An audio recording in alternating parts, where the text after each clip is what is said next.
To remove the enclosure cover, you need to find the new circuit board and match up the serial number on the back of the circuit board to the serial number on the outside of the enclosure.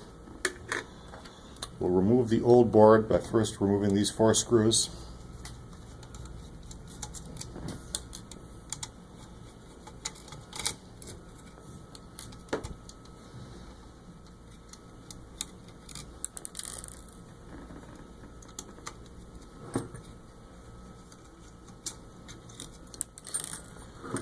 The 4 screws have been removed. The old circuit board will lift right off. You can set it aside. To install the new circuit board, we want to make sure we grab it by the edges, take care not to touch any of the traces or components, and align the pins on the new circuit board with the header on the mating board.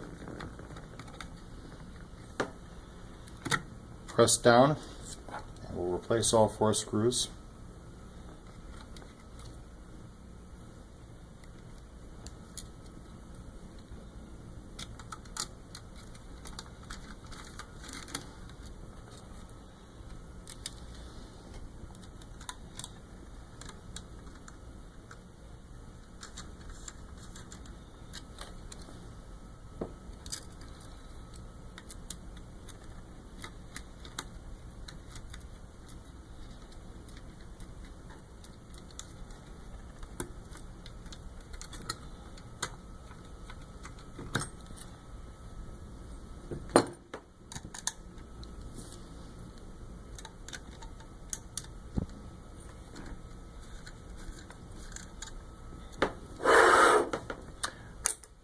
Power the unit up, we're going to see that the new software provides 4 screens when the oil water analysis is turned on instead of 3.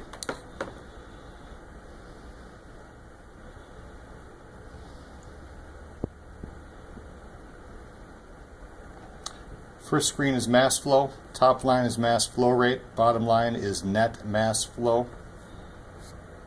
Second screen is uncompensated volume, flow rate is in the top line, total is on the bottom. Third screen is measured density and measured temperature. And the fourth screen shows our percent water cut. Top line is percent water. The middle line is net oil measured in tons. And the third line is compensated oil measured in units of cubic meters. The third line is compensated to the API 15 degree C table.